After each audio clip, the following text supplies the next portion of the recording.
حضور پاک علیہ الصلوۃ والسلام نے فرمایا مرو ابا بکر فلیصلی بالناس،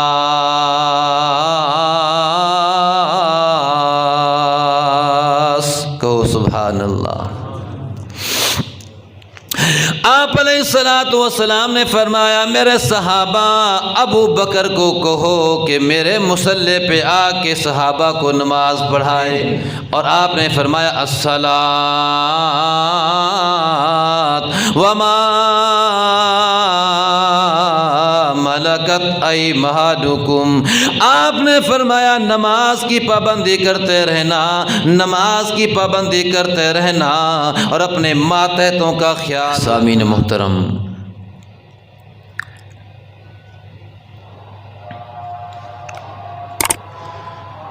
اسلامی مہینہ جمادی الثانی کا مہینہ ہے۔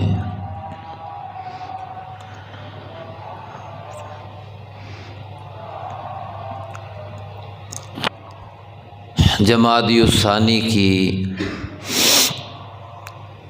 آج 15 تاریخ ہے۔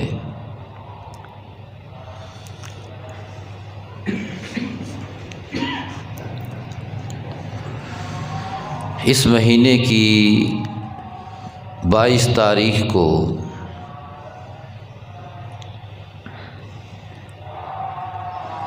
خلیفہ اول خلیفہ راشد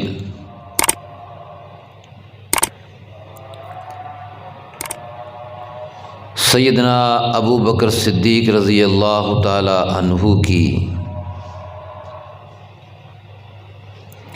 وفات کا دن ہے۔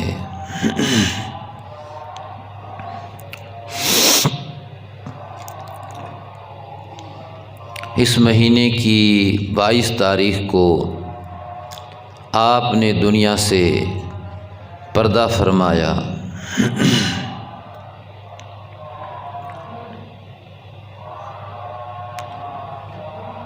اس لیے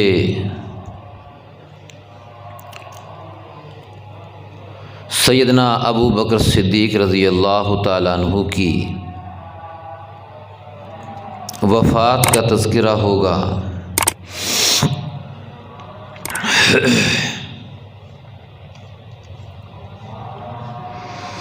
ان حضرات کی زندگیاں ہمارے لیے نمونہ تھی۔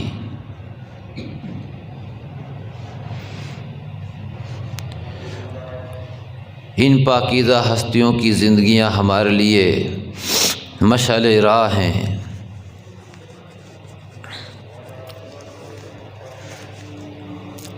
کہ ان کا ہر عمل اللہ کی رضا کے واسطے تھا، ان کا جینا بھی اللہ کے لیے اور ان کا مرنا بھی اللہ کے لیے تھا۔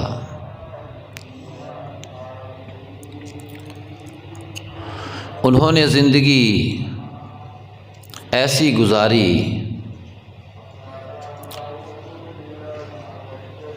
جیسی زندگی گزارنا اللہ تعالی ہم سے چاہتے ہیں۔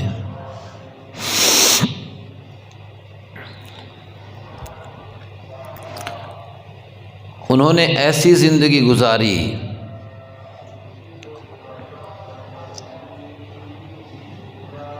کہ اللہ پاک نے ان کے ایمان کو اور ان کی زندگی کو آنے والے لوگوں کے لیے مثال بنا دیا۔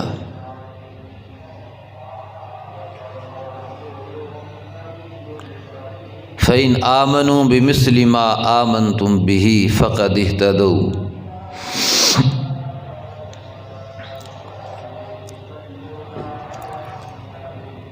جب ان کے پاس دنیا نہیں تھی، غربت تھی،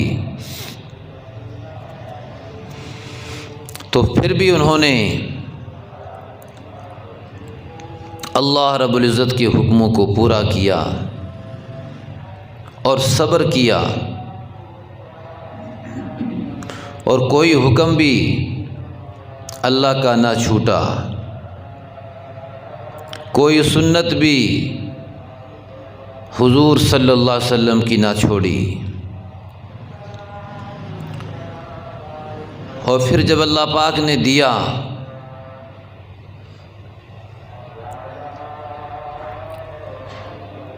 تو پھر وہ اس پہ اترائے نہیں، جب نہیں تھا تو گلہ شکوہ نہیں کیا، اور جب دیا تو اس پہ اترائے نہیں، ہر حال میں اپنے رب کو یاد رکھا اور عاجزی کے ساتھ زندگی گزاری، اور دکھا گئے وہ کہ زندگی کیسے گزارنی ہے، غربت میں ہو تو زندگی ایسے گزارنی ہے، اور مال ملے تو زندگی پھر کیسے گزارنی ہے، اور اللہ پاک عہدہ دے، حکومت دے، بادشاہت دے تو پھر بھی زندگی کیسے گزارنی ہے۔ بادشاہت کے ہوتے ہوئے، حکومت کے ہوتے ہوئے بھی انہوں نے اللہ کے کسی حکم کو نہیں چھوڑا، اور انہوں نے حکومت کر کے دنیا والوں کو دکھا دیا کہ حکومت ایسی ہونی چاہیے۔ عاجزی کے ساتھ، دیانتداری اور امانت داری کے ساتھ حکومت کے ہوتے ہوئے بھی قوم کی خدمت کی، اور دنیا والوں کو کہہ کے نہیں بلکہ عمل سے دکھا دیا کہ قوم کا بادشاہ قوم کا خادم ہوتا ہے۔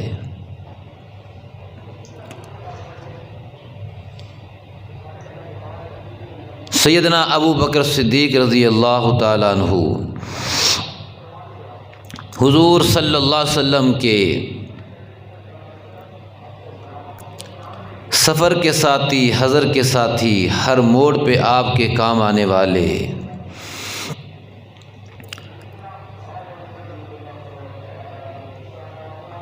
آپ کے ہر حکم پہ پورا اترنے والے،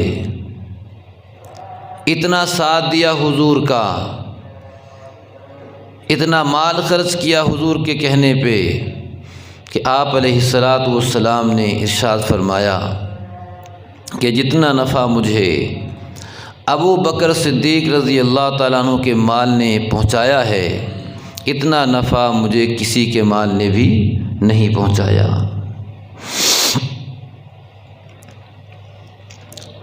تو 22 جمادی الثانی، وہ جمادی الثانی جس کی آج 15 تاریخ ہے، 22 جمادی الثانی خلیفہ اول امیر المؤمنین حضرت ابو بکر صدیق رضی اللہ تعالی عنہ کی وفات کا دن ہے، اس لیے ان کے بارے میں گفتگو ہو رہی ہے کہ ہم دیکھیں انہوں نے کس طرح زندگی گزاری اور کیسے وہ ہمارے لیے مثال اور نمونہ بن گئے۔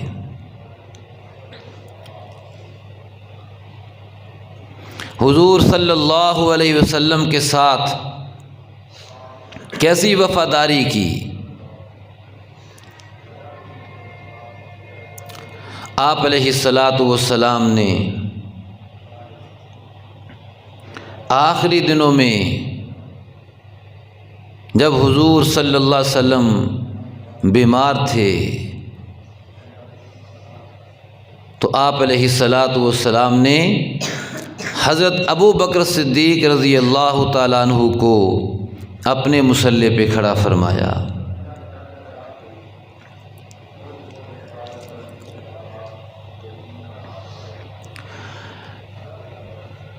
حضور صلی اللہ علیہ وسلم تقریباً 2 ہفتے بیمار رہے۔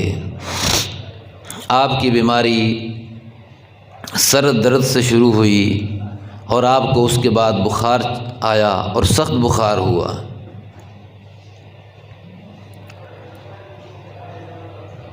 جناب ابو بکر صدیق رضی اللہ تعالیٰ عنہ کہ آخری دن بھی ایسے ہی گزرے کہ آپ کو بھی سر درد ہوا اور پھر بخار ہوا اور تیز بخار ہوا۔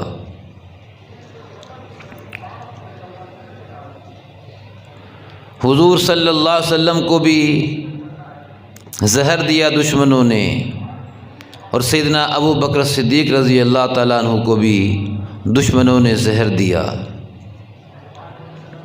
حضور صلی اللہ علیہ وسلم نے ارشاد فرمایا کہ اے عائشہ، خیبر کے موقع پہ جو یہودیوں نے مجھے زہر دیا تھا اس کا اثر میں محسوس کرتا رہا، لیکن اب اس نے میری ابہر رگ کو کاٹ دیا ہے۔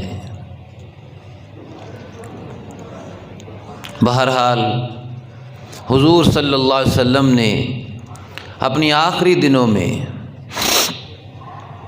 سن 9 ہجری کو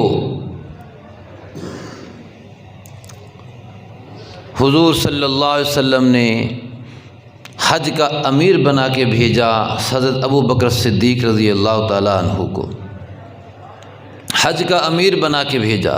10 ہجری میں خود حضور حج کے لیے تشریف لائے، 9 ہجری میں آپ نے ابو بکر صدیق رضی اللہ تعالیٰ عنہ کو امیر حج بنا کر بھیجا۔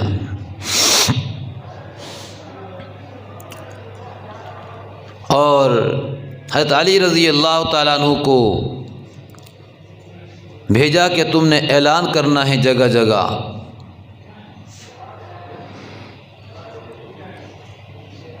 اور اعلان کر دو حرم کے اندر کہ آج کے بعد کسی بھی کافر کو حج کرنے کی اجازت نہیں ہے۔ اب تک تو وہ بھی رہتے رہے، وہ بھی کرتے رہے ساتھ۔ سن 9 ہجری کو حضور صلی اللہ علیہ وسلم نے 10 ہجری میں آپ نے حج کیا، اور اس کے بعد آپ دنیا سے پردہ فرما گئے۔ 9 ہجری کو آپ نے ابو بکر صدیق رضی اللہ تعالیٰ عنہ کو امیر حج بنایا، اور علی رضی اللہ تعالیٰ عنہ کی یہ ذمہ داری لگائی کہ تم نے جگہ جگہ اعلان کر دینا ہے کہ چونکہ کافر بھی وہاں ہوں گے، ان کو اعلان کر دیجئے کہ آج کے بعد کسی بھی کافر کو حج کی اجازت نہیں ہوگی۔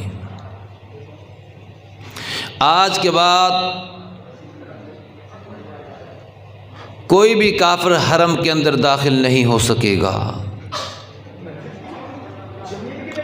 اور آپ اعلان کر دینا کہ جس کا ہم سے معاہدہ ہے اور اس کی مدت متعین ہے، فلاں مدت تک ہمارا معاہدہ ہے، وہ تو ہم پورا کریں گے، اور جن سے ہمارا معاہدہ ایسا ہے کہ اس کی کوئی مدت نہیں ہے، ان کے لیے 4 مہینے کی مہلت ہے، اس کے اندر اندر مسلمان ہو جاتے ہیں تو ٹھیک ہے، ورنہ پھر ہم ان سے لڑیں گے۔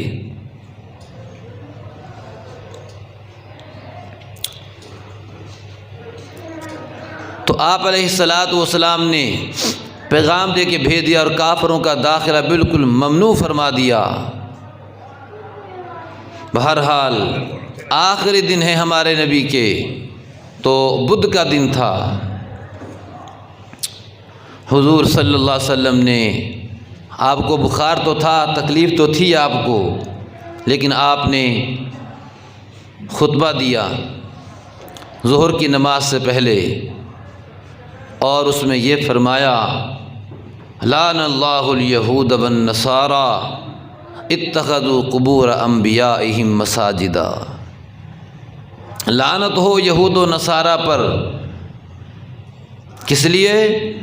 اس لیے کہ انہوں نے اپنے نبیوں کے جانے کے بعد انہوں نے اپنے نبیوں کی قبروں کو سجدہ گاہ بنا لیا، اور فرمایا: اللہم لا تعبد قبری وثنا، اور اے میرے اللہ تو میری قبر کو سجدہ گاہ نہ بنانا۔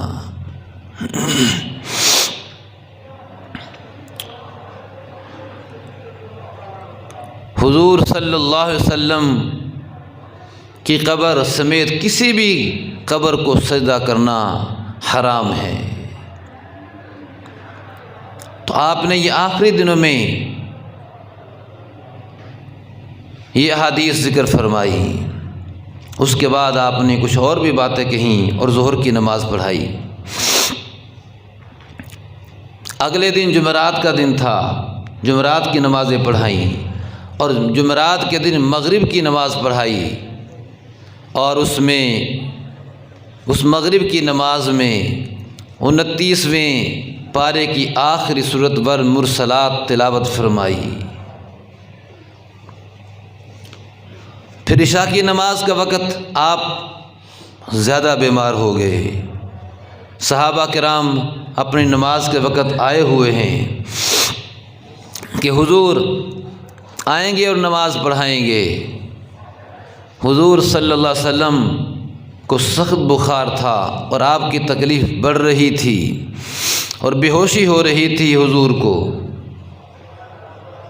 آپ کو ہوش آیا تو آپ نے پوچھا کیا صحابہ کرام نے نماز پڑھ لی عشاء کی؟ تو جواب ملا نہیں حضور، بل ینتظرونک، بلکہ وہ سارے مسجد میں بیٹھے آپ کا انتظار کر رہے ہیں، آپ آئیں تو عشاء کی نماز پڑھائیں۔ حضور پاک علیہ الصلاۃ والسلام نے اٹھنے کی کوشش کی کہ میں نماز پڑھاؤں، مگر حضور پاک علیہ الصلاۃ والسلام پھر بے ہوش ہو گئے۔ آپ پہ بے ہوشی پھر آ گئی، کمزوری ہو گئی تھی تکلیف کی وجہ سے۔ حضور پاک علیہ الصلاۃ والسلام کو تھوڑی دیر میں پھر ہوش آیا۔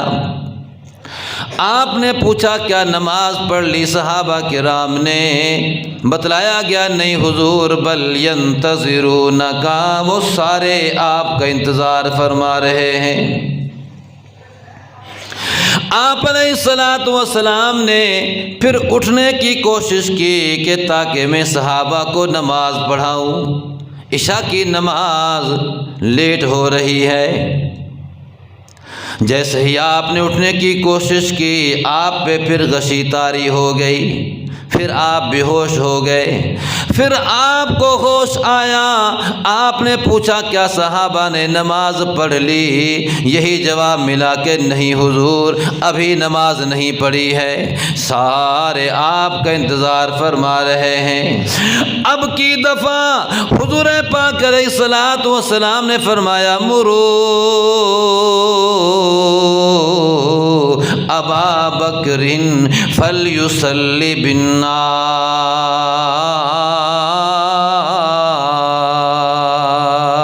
کہو سبحان اللہ۔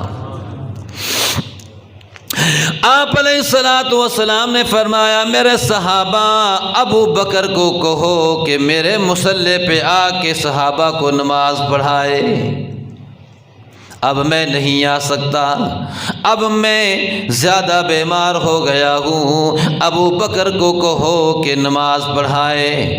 سیدہ عائشہ رضی اللہ تعالیٰ عنہ فرماتی ہیں میں نے عرض کیا کہ اللہ کے پیارے پیغمبر، میرا ابا ابو بکر بہت نرم دل آدمی ہے، آپ سے بہت ہی زیادہ محبت کرنے والے ہیں، آپ کا مصلی خالی دیکھ کے ان سے نماز نہیں پڑھائی جائے گی، آپ کسی اور صحابی کو کہہ دیجئے کہ وہ نماز پڑھائے۔ مگر حضور پاک علیہ الصلاۃ والسلام نے پھر یہی فرمایا مرو ابا بکر فلیصلی بالناس، ابو بکر کو کہو کہ وہ نماز پڑھائے۔ سیدہ عائشہ فرماتی ہے میں نے حضور کو پھر یہی کہا کہ حضور میرا ابا ابو بکر نرم دل ہے، وہ آپ کے مصلی پہ نماز اس سے کھڑے ہو کے نماز نہیں پڑھائی جائے گی۔ تیسری دفعہ حضور پاک علیہ الصلاۃ والسلام نے پھر یہی فرمایا ابو بکر سے کہو کہ وہ نماز پڑھائے، اس لیے کہ جس قوم کے اندر ابو بکر موجود ہو نبی کے بعد کسی اور کے لیے مناسب نہیں کہ وہ مصلی پہ آئے، کسی اور کے لیے مناسب نہیں کہ وہ مصلی پہ آئے۔ جناب ابو بکر صدیق رضی اللہ تعالیٰ عنہ کا اتنا بڑا مقام تھا، اتنا بڑا رتبہ پایا، اتنی بڑی شان پائی، ایسی خدمت کی حضور کی، ایسا ساتھ دیا حضور کا۔ حضور پاک علیہ الصلوۃ والسلام سے پوچھا گیا اللہ کے پیارے پیغمبر آپ کے بعد سب سے زیادہ مقام کس کا ہے؟ آپ نے فرمایا ابو بکر کا، ابو بکر صدیق رضی اللہ تعالیٰ عنہ کا۔ آپ علیہ الصلوۃ والسلام نے نمازیں پڑھوا کے اپنے ہوتے ہوئے اشارہ کر دیا اور سمجھا دیا دنیا والوں کو کہ میرے جانے کے بعد اگر کوئی میرے مصلی پہ کھڑا ہو سکتا ہے، امام بن سکتا ہے، میرے منبر پہ آ سکتا ہے تو وہ ابو بکر صدیق رضی اللہ تعالیٰ عنہ ہوں گے۔ اشارہ کر دیا۔ سب سے پہلی نماز جمعرات کے دن عشاء کی نماز جناب ابو بکر صدیق رضی اللہ تعالیٰ عنہ نے پڑھائی۔ آپ علیہ الصلوۃ والسلام نہیں آ رہے تھے مسجد میں، آپ علیہ الصلوۃ والسلام نے یہ بھی فرما دیا۔ مسجد نبوی کے صحن کی طرف صحابہ کرام کی کھڑکیاں تھیں جس سے آ کے وہ نماز پڑھتے، ہر ایک نے اپنا دروازہ مسجد کی طرف، ہر ایک نے مسجد کی طرف۔ آپ علیہ الصلوۃ والسلام نے فرمایا ہر بندہ اپنی کھڑکی بند کر دے سوائے ابو بکر صدیق رضی اللہ تعالیٰ عنہ کی کھڑکی کے۔ سارے اپنی اپنی کھڑکیاں جو مسجد کے صحن کی طرف آ رہی ہیں بند کر دو۔ صرف کون سی کھڑکی کھلی رہے گی؟ سیدنا ابو بکر صدیق رضی اللہ تعالیٰ عنہ کی کھڑکی کھلی رہے گی۔ گویا اشارہ تھا اس بات کی طرف حضور کا کہ میرے جانے کے بعد خلیفہ ابو بکر ہوں گے اور وہ چونکہ نماز پڑھایا کریں گے اور وہ اپنی کھڑکی سے آیا کریں گے۔ آج بھی مسجد نبوی کے اندر مدینہ والے اس طرف رک کر کے نماز پڑھتے ہیں کیونکہ ان کے لیے خانہ کعبہ اس طرف پڑتا ہے۔ مدینہ منورہ مکہ مکرمہ سے خانہ کعبہ سے شمال کی جانب ہے تو وہ جنوب کی طرف رک کر کے نماز پڑھتے ہیں، اور اس طرف یعنی مغرب کی طرف ایک دروازہ ہے مسجد نبوی کا، ابھی بھی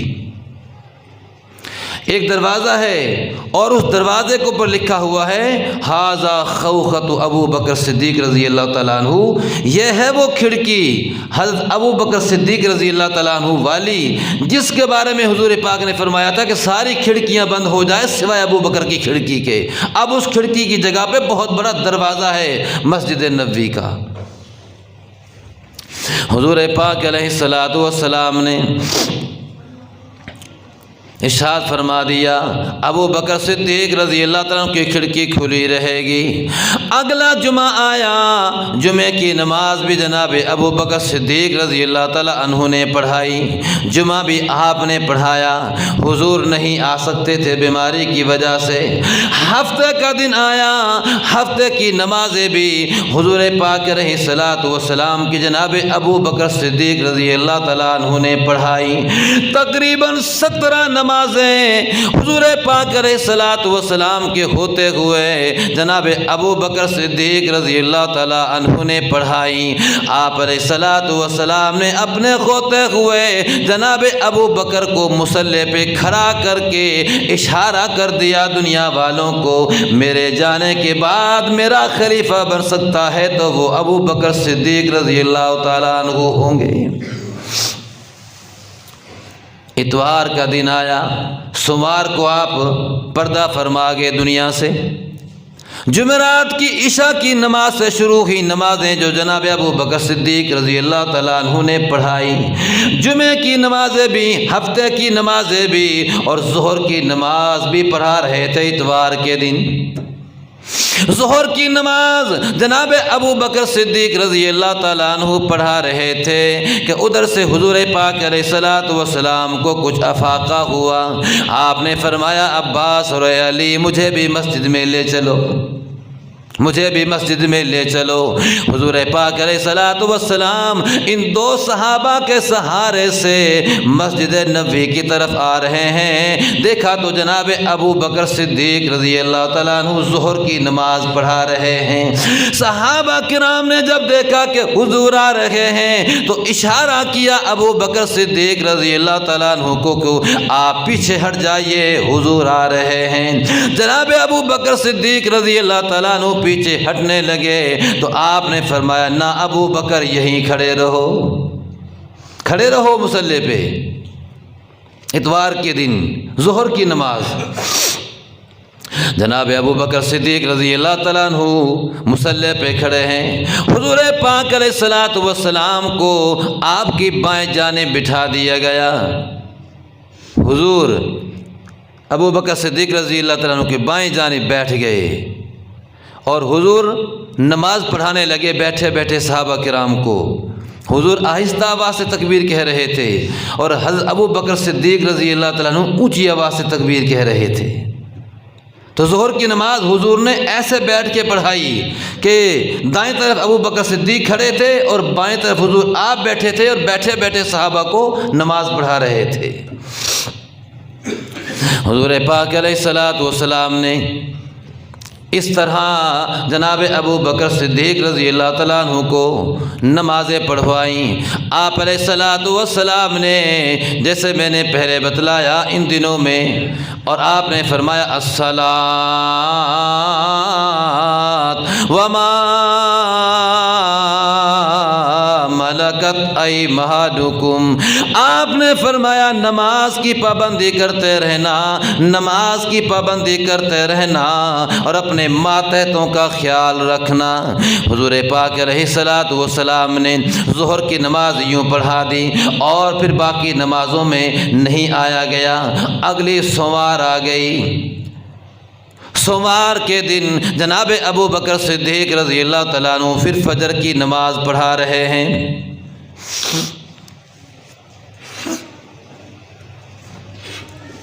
فجر کی نماز جناب ابو بکر صدیق رضی اللہ تعالیٰ عنہ پڑھا رہے ہیں۔ آپ علیہ الصلوۃ والسلام کو تھوڑا سا فاقہ ہوا تو آپ نے فرمایا عائشہ ذرا کھڑکی سے کپڑا تو ہٹاؤ، میں ذرا دیکھ لوں آخری دفعہ، کیونکہ اس نماز کے بعد حضور پہ کوئی نماز کا وقت نہیں آیا، چاشت کے وقت اس کے بعد حضور اللہ سے جا ملے، بس یہ آخری نماز تھی فجر کی۔ آپ علیہ الصلوۃ والسلام نے فرمایا عائشہ کپڑا تو ہٹاؤ، ذرا میں آخری دفعہ اپنے صحابہ کو دیکھوں کہ میرے جانے کے بعد میرے صحابہ کس طرح نماز پڑھا کریں گے۔ سیدہ عائشہ رضی اللہ تعالیٰ فرماتی ہیں یہ بھی ایک لمبی بات ہے۔ آپ فرماتی ہیں حضور پاک علیہ الصلوۃ والسلام نے اپنے آخری دن میرے پاس گزارے، آخری دن حضور نے میرے پاس گزارے، میرا کتنا بڑا مقام اور میری کتنی بڑی شان ہے۔ حضور پاک علیہ الصلوۃ والسلام کا آخری جب وقت تھا تو حضور کا چہرہ میری گود میں تھا، آپ کا چہرہ میرے سینے کے ساتھ لگا ہوا تھا، آپ کا چہرہ میرے سینے کے ساتھ۔ آپ فرماتی ہیں میرے لیے یہ بڑی شان کی بات ہے، اور آپ فرماتی ہیں حضور پاک علیہ الصلوۃ والسلام میری گود کے اندر تھے کہ میرا بھائی عبد الرحمن مسواک لے کے آیا۔ حضور پاک علیہ الصلوۃ والسلام نے میرے بھائی کے ہاتھ میں جو مسواک دیکھی تو آپ مسواک کی طرف دیکھ رہے تھے۔ میں نے حضور پاک علیہ الصلوۃ والسلام سے عرض کیا حضور کیا آپ مسواک کرنا چاہتے ہیں؟ آخری وقت میں بھی آپ مسواک کرنا چاہتے ہیں؟ حضور پاک علیہ الصلوۃ والسلام نے فرمایا ہاں میں مسواک کرنا چاہتا ہوں۔ سیدہ عائشہ رضی اللہ تعالیٰ فرماتی ہیں میں نے اپنے بھائی عبد الرحمن سے مسواک کو لیا اور حضور کو دے دیا۔ آپ علیہ الصلوۃ والسلام نے چبانے کی کوشش کی مگر چبا نہ سکے۔ میں نے عرض کیا حضور میں چبا دوں، میں نرم کر دوں، چباؤں؟ آپ نے فرمایا ہاں چبا دو۔ سیدہ عائشہ رضی اللہ تعالیٰ فرماتی ہیں میں نے چبایا اور مسواک نرم کر کے دیا، اور میرا لعاب لگا ہوا مسواک حضور پاک علیہ الصلوۃ والسلام نے استعمال فرمایا۔ کتنی بڑی شان ہے یہ ان کی بھی، کتنا بڑا مقام ہے یہ ان کا۔ حضور پاک علیہ الصلوۃ والسلام کو سیدہ عائشہ رضی اللہ تعالیٰ عنہ سے اتنی محبت تھی، اتنا پیار تھا کہ سیدہ عائشہ رضی اللہ تعالیٰ عنہ جو مسلمانوں کی ماں ہیں فرماتی ہیں جب میں پانی پیتی پیالے میں اور جو بچ جاتا وہ پانی تو حضور محبت میں وہ بچا ہوا میرا پانی حضور پیتے اور مجھ سے یوں پوچھتے کہ عائشہ تو نے منہ کون سی جگہ پہ لگایا ہے؟ میں بتاتی کہ یہاں سے منہ لگا کے میں نے پانی پیا ہے۔ حضور میری محبت کی وجہ سے اسی جگہ منہ لگا کے پانی پیا کرتے تھے۔ یہ ان کا کتنا بڑا مقام ہے، یہ ان کی کتنی بڑی شان ہے۔ میرا چبایا ہوا مسواک حضور پاک علیہ الصلوۃ والسلام نے استعمال فرمایا، تو گویا مسواک بھی حضور پاک علیہ الصلوۃ والسلام کی کتنی بڑی سنت ہے۔ آخری وقت میں بھی ہمارے نبی نے مسواک استعمال فرمائی، یہ اس کے فضائل ہیں، یہ الگ موضوع ہے، لیکن میں نے اپنے موضوع کی طرف چلنا ہے، میں اس بات کو چھیڑ نہیں رہا۔ حضور پاک علیہ الصلوۃ والسلام آپ کو تھوڑا سا فاقہ ہوا، فجر کی نماز پڑھائی جا رہی ہے، پردہ جو ہٹایا حضور پاک علیہ الصلوۃ والسلام نے صحابہ کی جماعت کو دیکھا تو مسکرائے۔ صحابہ کرام نے دیکھا کہ حضور ٹھیک ہو گئے ہیں، تندرست ہو گئے ہیں۔ صحابہ کرام فرماتے ہیں ہم حضور پاک علیہ الصلوۃ والسلام کو اس حال میں دیکھ کے اتنے خوش ہوئے، اور قریب ہی تھا کہ ہم نماز توڑ کے یوں کہہ دیتے کہ حضور آپ ٹھیک ہو گئے، آپ ٹھیک ہو گئے۔ ہمیں خوشی ہوئی، ہمارے نبی دیکھ رہے ہیں، اور ہمیں حضور سے جو کہ محبت تھی، قریب ہی تھا کہ ہم نماز توڑ کے حضور کی خیریت دریافت کر لیتے کہ اللہ نے آپ کو شفا دے دی ہے۔ حضور پاک علیہ الصلوۃ والسلام مسکرائے اور دیکھا، اور اس کے بعد پردہ گرا دیا۔ نماز جناب ابو بکر صدیق رضی اللہ تعالیٰ عنہ نے پوری فرما دی۔ بس یہ ایک نماز تھی، اس کے بعد حضور پاک علیہ الصلوۃ والسلام اللہ کو پیارے ہو گئے۔ بہرحال جناب ابو بکر صدیق رضی اللہ تعالیٰ عنہ خلیفہ بنے۔ میں یہ سارے کی ساری بات اس لیے کر رہا ہوں، آج جمادی الثانی کی 15 تاریخ ہے، جمادی الثانی کی 22 تاریخ کو سیدنا ابو بکر صدیق رضی اللہ تعالیٰ عنہ دنیا سے پردہ فرما گئے، دنیا سے چلے گئے، اور ایسی حکومت اور ایسی خلافت کر کے گئے کہ دنیا کو دکھلا دیا بادشاہت کرنی ہے تو ایسی کرنی ہے۔ ان کا ہر عمل ہمارے لیے نمونہ ہے۔ ان کا جینا بھی اللہ کے لیے تھا، ان کا مرنا بھی اللہ کے لیے تھا۔ ان کے واقعات کو اور ان کے حالات کو اس لیے بیان کیا جاتا ہے کیونکہ ان کی زندگی ہمارے لیے نمونہ ہے۔ کیسی دیانتداری اور امانت داری کے ساتھ خلافت کی انہوں نے۔ حضور پاک علیہ الصلوۃ والسلام کے چلے جانے کے بعد آپ غمزدہ رہتے، آپ پریشان رہتے، خلافت کا کام بھی کرتے، مگر حضور پاک علیہ الصلوۃ والسلام کی جدائی کا غم بھی تھا، آپ پریشان بھی رہتے تھے۔ نبی علیہ الصلوۃ والسلام کے چلے جانے کے بعد آپ پہ خلافت کا بھار پڑا، آپ نے خلافت کو بہترین انداز کے ساتھ سر انجام دیا۔ حضور پاک علیہ الصلوۃ والسلام کے جانے کے بعد کچھ لوگ ایمان سے پھرنے بھی لگ گئے، اور کچھ لوگ ایسے بھی پیدا ہوئے جنہوں نے نبوت کا دعویٰ کر دیا، اور کچھ لوگ ایسے بھی ہوئے جنہوں نے زکوٰۃ دینے کا انکار کر دیا۔ بہت سے چیلنج کھڑے ہو گئے جناب ابو بکر صدیق رضی اللہ تعالیٰ عنہ کو، مگر آپ نے سارے چیلنجوں کا ڈٹ کے مقابلہ کیا۔ آپ رضی اللہ تعالیٰ عنہ نے پہلے تو ان کا مقابلہ کیا جنہوں نے نبوت کا دعویٰ کیا، مسیلمہ کذاب کا، اس کے خلاف لشکر کسا اور لڑائی کی، گھمسان کی لڑائی کی، جس میں بہت سے صحابہ شہید ہوئے، مگر کامیابی ملی اور فتح نصیب ہوئی۔ مسیلمہ کذاب نے نبوت کا دعویٰ کر دیا، اس نے حضور کے ہوتے ہی دعویٰ کر دیا تھا، مگر نبی علیہ الصلوۃ والسلام پہ اتنا وقت نہیں مل سکا، اتنے کام تھے کہ اس کا مقابلہ کرتے، اور بھی کام بہت تھے۔ جناب ابو بکر صدیق رضی اللہ تعالیٰ عنہ نے دشمن کا مقابلہ کیا، مسیلمہ کذاب اور اس کی فوج کا مقابلہ کیا۔ 1200 صحابہ کرام، اتنی گھمسان کی لڑائی ہوئی، اس دشمن سے اتنی گھمسان کی لڑائی ہوئی، جنگ یمامہ جس کا نام ہے، اس میں 1200 صحابہ شہید ہو گئے، مگر فتح ہوئی، کامیابی ملی۔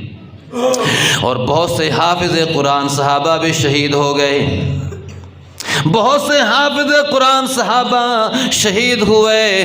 جناب عمر رضی اللہ تعالیٰ عنہ نے ابو بکر صدیق رضی اللہ تعالیٰ عنہ سے عرض کیا، اے ابو بکر امیر المؤمنین، ایسا کیجئے قرآن مجید کو جمع کر لیجئے، کہیں ایسا نہ ہو صحابہ کرام اسی طرح شہید ہوتے رہے، لڑتے لڑتے شہید ہوتے رہے، قرآن پاک ایک جگہ جمع نہیں، کہیں پتھر پہ لکھا ہوا ہے تو کہیں چمڑے پہ لکھا ہوا ہے، کہیں کیسے لکھا ہوا ہے، کہیں کیسے لکھا ہوا ہے، اور صحابہ کرام کے سینے میں محفوظ ہے یہ قرآن مجید۔ اے امیر المومنین، میرا مشورہ یہ ہے کہ قرآن مجید کو ایک کتابی شکل میں جمع کر لیا جائے کہ تاکہ اگر یوں صحابہ شہید ہوتے بھی رہے تو یہ قرآن پاک ہمارے پاس محفوظ رہے۔ جناب ابو بکر صدیق رضی اللہ تعالیٰ عنہ نے آزاد روکن بیٹے نو جناب ابو بکر صدیق رضی اللہ تعالیٰ عنہ کو جب یہ کہا گیا، آپ نے فرمایا، اے عمر، میں اس کام کو کیسے کروں جس کام کو حضور نے نہیں کرایا؟ جب حضور نے ایسا ہی رکھا ہے تو ایسا ہی رہنے دو۔ مگر جناب عمر رضی اللہ تعالیٰ عنہ کہنے لگے کہ نہیں امیر المومنین، یہ میرا مشورہ آپ مان لیجئے، ہم اس قرآن مجید کو ایک جگہ جمع کر لیتے ہیں، اکٹھا کر لیتے ہیں۔ جناب ابو بکر صدیق رضی اللہ تعالیٰ عنہ نے حکم دے دیا، زید بن ثابت رضی اللہ تعالیٰ عنہ کو بلایا اور ان کو یہ حکم دیا کہ آپ ایسا کیجئے کہ قرآن مجید کو اکٹھا کر لیجئے۔ ان ساتھیوں کو زید بن ثابت رضی اللہ تعالیٰ عنہ، ابی بن کعب رضی اللہ تعالیٰ عنہ، معاذ بن جبل رضی اللہ تعالیٰ عنہ اور ابو زید رضی اللہ تعالیٰ عنہ، یہ وہ صحابہ کرام تھے جو حضور پاک علیہ الصلوۃ والسلام کے زمانہ میں بھی قرآن پاک کو لکھا کرتے تھے۔ جناب ابو بکر صدیق رضی اللہ تعالیٰ عنہ نے اپنے زمانہ خلافت میں حضرت عمر رضی اللہ تعالیٰ عنہ کے مشورہ سے زید بن ثابت کو حکم دیا، اپنے ساتھیوں کو ساتھ لے کے قرآن مجید کو جہاں بھی لکھا ہوا ہے کتابی شکل میں جمع کر دیا جائے، کتابی شکل میں جمع کر دیا جائے، ایک جگہ اکٹھا کر دو، کہیں یہ ضائع نہ ہو جائے ہم سے۔ حضرت زید بن ثابت رضی اللہ تعالیٰ عنہ آپ فرمانے لگے، امیر المؤمنین نے مجھے حکم دیا، یہ بہت مشکل کام تھا۔ آپ فرمانے لگے، اگر مجھے وہ یہ کہتے اس پہاڑ کو توڑ توڑ کر ادھر کر دو تو یہ کام تو میرے لیے آسان تھا، مگر قرآن مجید کی بہت بڑی ذمہ داری، اس کو اس ترتیب سے جمع کرنا، اکٹھا کرنا، یہ بہت بڑی ذمہ داری تھی، یہ میرے لیے اس سے بھی زیادہ مشکل کام تھا۔ ایک پہاڑ کو توڑ کے ادھر کر دوں یہ آسان تھا میرے لیے بجائے اس کام کے، مگر حکم تھا امیر المومنین کا۔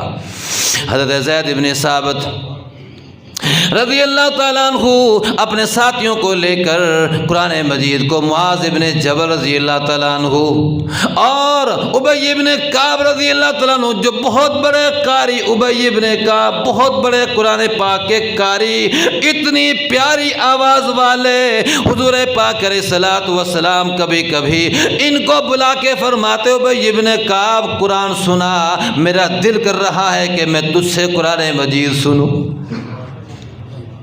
ان کو فرمایا کرتے، وہ فرماتے حضور آپ صاحب قرآن ہیں، اور مجھ سے آپ فرماتے نہیں تیری آواز بڑی پیاری ہے، میرا دل کرتا ہے میں تجھ سے قرآن سنوں۔ ان صحابہ کرام نے قرآن مجید کو جمع فرمایا، قرآن مجید کو ایک کتابی شکل میں جمع کیا، اکٹھا کیا۔ یہ قرآن مجید جس ترتیب سے آج ہمارے پاس موجود ہے، یہ محنت ہے صحابہ کرام کی۔ ان صحابہ کرام پہ اعتماد کرنا ہمارے اوپر فرض ہے۔ اگر ان صحابہ پہ ہمارا اعتماد نہیں نہ رہا، ہماری کوئی چیز بھی نہیں بچے گی۔ آج جو اسلام کا جو دشمن ہے وہ ان صحابہ کرام کے بارے میں کہتا ہے کہ وہ ایسے تھے، وہ ایسے تھے، وہ ایسے تھے، کیونکہ وہ دشمن جانتا ہے جب صحابہ کرام پہ ہمیں اعتماد ہی نہیں رہے گا تو پہنچایا تو سارا دین انہوں نے ہم تک، یہ قرآن تو جمع کیا انہوں نے، یہ ترتیب تو بنا کے دی انہوں نے، تو جب صحابہ پہ اعتماد نہیں رہے گا تو نہ نماز بچے گی نہ قرآن بچے گا۔ اپنا ایمان اور اپنا قرآن بچانے کے لیے ان صحابہ کرام پہ اعتماد کرنا ضروری ہے ہمارے لیے۔ تو یوں کتابی شکل میں جمع کر لیا گیا۔ ادھر زکوٰۃ کے انکار کرنے والے کہنے لگے کہ ہم زکوٰۃ نہیں دیں گے۔ جناب ابو بکر صدیق رضی اللہ تعالیٰ عنہ نے فرمایا کہ اگر تم زکوٰۃ نہیں دو گے تو میں تمہارے خلاف جہاد کروں گا۔ فتنے اٹھنے لگے۔ جناب ابو بکر صدیق رضی اللہ تعالیٰ عنہ نے زکوٰۃ کا انکار کرنے والوں کی طرف جہاد کا اعلان فرما دیا۔ جناب عمر رضی اللہ تعالیٰ عنہ نے عرض کیا کہ اے امیر المؤمنین، اور بھی بہت سے فتنے اٹھ رہے ہیں، آپ ذرا ان سے ہٹ کر دوسرے فتنوں کا مقابلہ کیجئے۔ یہ صرف زکوٰۃ ہی کا تو انکار کر رہے ہیں، اس سے بڑے اور بھی فتنے ہیں۔ آپ نے فرمایا نہیں، پہلے میں ان کا مقابلہ کروں گا۔ آپ فرمانے لگے ابو بکر زندہ ہو اور دین کا کوئی رکن مٹ جائے، ایسا نہیں ہو سکتا۔ میں زندہ اور کوئی سنت مٹ جائے، میں زندہ اور دین کا کوئی حکم مٹ جائے تو پھر میرے جینے کا کیا فائدہ۔ یہ صحابہ کرام کا جذبہ تھا کہ ہم مٹ جائیں مگر ہمارے نبی کا کوئی طریقہ بھی نہ مٹے، دین کا کوئی طریقہ بھی نہ مٹے۔ اتنا انہوں نے اس دین کو محفوظ کر کے ہم تک پہنچایا ہے۔ جناب عمر رضی اللہ تعالیٰ عنہ جب اصرار کرنے لگے تو آپ نے فرمایا کہ اے عمر، جب تو کفر پہ تھا تو بہادر تھا، اور مسلمان ہونے کے بعد تو بزدل بن گیا ہے، میرے ساتھ کوئی بھی نہ گیا تو میں اکیلا لڑوں گا۔ جناب ابو بکر صدیق رضی اللہ تعالیٰ عنہ چل دیے، اور جب صحابہ کرام نے دیکھا، ساتھیوں نے دیکھا تو آپ بھی، صحابہ کرام بھی ساتھ ہو لیے۔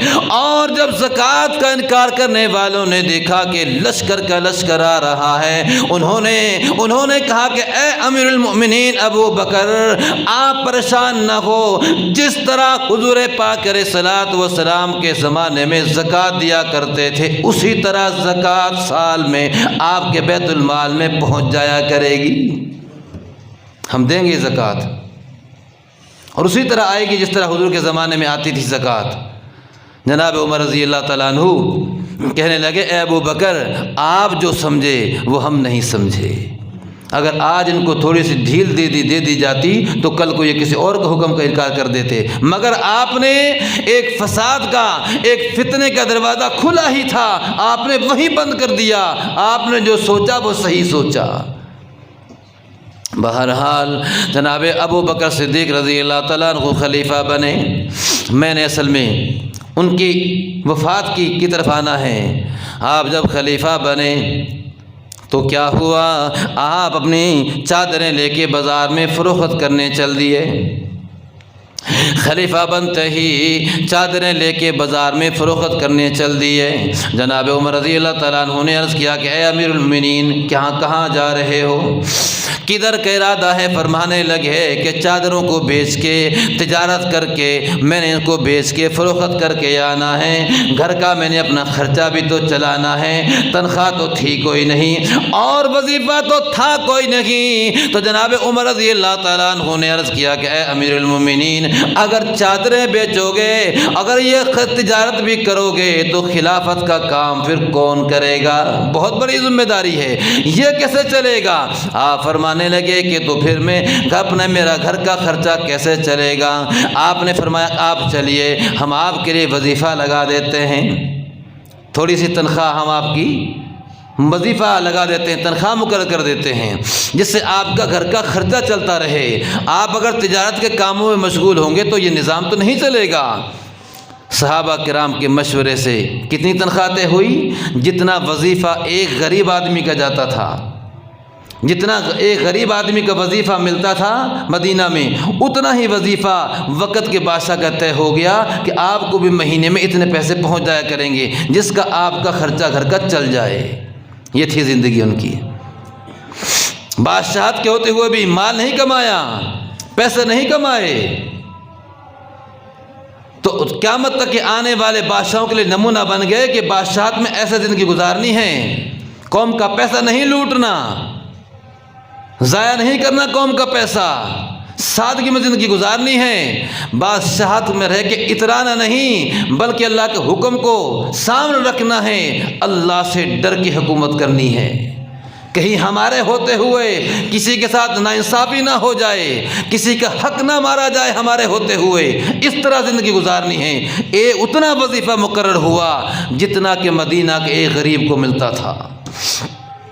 وقت کے بادشاہ ہیں، آپ کی گھر والی نے، اسماء رضی اللہ تعالیٰ عنہا نے، گھر والی نے ایک دن کہا کہ میرے پیارے خامد، آج حلوہ کھانے کو دل کر رہا ہے، حلوہ پکا لیا جائے۔ آپ نے فرمایا میری پیاری گھر والی، حلوہ کہاں سے پکاؤں، اتنا تو میرے پاس وظیفہ نہیں ہے، اتنا میرے پاس پیسہ ہی نہیں جس کا حلوہ بن جائے، وہی وظیفہ ہے جو آتا ہے خرچ ہو جاتا ہے۔ وقت کے بادشاہ ہیں، حلوہ کھانے کی فرصت نہیں، گنجائش نہیں کہ حلوہ پکا لیا جائے۔ آج تو ہم سب ایسے ہیں کہ روزانہ حلوہ پکا سکتے ہیں۔ گھر والی نے کہا کہ ہم ایسا کر لیتے ہیں جو ہمارے لیے ماہانہ وظیفہ آتا ہے اس میں سے کچھ پیسے رکھ لیا کروں گی، میں بچا لیا کروں گی تھوڑا تھوڑا، اور جس دن اتنا پیسے بچ گئے کہ حلوہ بن سکتا ہے اس دن ہم حلوہ بنا کے کھا لیں گے، حلوے کو دل کر رہا ہے۔ جناب عمر رضی اللہ تعالیٰ عنہ نے فرمایا کہ کر لو ایسا، گھر والی کو کہہ دیا کہ ایسا کر لو۔ گھر والی نے مہینہ میں جو وظیفہ آتا پیٹ کاٹ کے اپنا تھوڑا تھوڑا بچایا، اور کئی مہینے میں جا کے اتنا پیسہ بچا لیا کہ اس سے حلوہ بن سکتا تھا۔ گھر والی نے کہا امیر المومنین، آج ہم حلوہ بنا سکتے ہیں، ہمارے پاس اتنی گنجائش ہو گئی ہے کہ حلوہ پک سکتا ہے۔ آپ نے فرمایا کیسے؟ کہ ایسے، اس طرح میں نے بتایا تھوڑا تھوڑا پیٹ کاٹ کے ہم حلوہ بنا سکتے ہیں۔ وقت کے بادشاہ امیر المؤمنین حضرت عمر رضی اللہ تعالیٰ عنہ نے کیا فرمایا؟ تجربے سے معلوم ہو گیا ہے، تجربے سے ہمیں معلوم ہوا ہے کہ ہمارا گزارا اتنے پہ ہو سکتا ہے، جتنا تو نے بچایا ہے وہ فالتو آ رہا ہے، ہر مہینے جو تو نے بچایا یہ ہمارے پاس فالتو آ رہا ہے، ہمارا گزارا اس سے بھی کم سے ہو سکتا ہے۔ اس لیے بیت المال میں خزانچی کو کہہ دیا کہ آج کے بعد ہمارا ماہانہ اتنا وظیفہ کم کر دو، ہم اس میں بھی گزارا کر سکتے ہیں، اس میں بھی گزارا کر سکتے ہیں۔ اور جو گھر والی نے بچایا تھا، گھر والی سے کہا کہ اس کو بھی ایسا کرتے ہیں، بیت المال میں واپس کر لیتے ہیں، ہم حلوہ نہیں کھاتے، ہم صبر کریں گے، ہم اپنی ساری کی ساری خواہشات کو جنت کے اندر پورا کریں گے۔ یہ دل کی ماننے کی کا وقت نہیں ہے، یہ دل کو منانے کا وقت ہے۔ دل کی ماننے کی بات جنت کے اندر ہوگی، دل کو وہاں راضی کریں گے۔ آج خواہشات کو دبانے کی جگہ ہے، خواہشات کو پورا کرنے کے لیے اللہ پاک نے جنت بنائی ہے۔ یہاں اپنی خواہشیں پوری نہیں کی، دل کو منا لیا کہ صبر کر، جنت میں ہر خواہش پوری ہو جائے گی۔ تو میرے عزیز دوستو، ایسے بادشاہت کے ہوتے ہوئے بھی کتنی دیانتداری اور کتنی امانت داری کے ساتھ خلافت کی ان حضرات نے۔ باقی بات انشاءاللہ اگلے جمعہ میں ہوگی۔ جو کچھ کہا سنا گیا، اللہ تعالی ہمیں اس پہ عمل کرنے کی توفیق نصیب فرمائے۔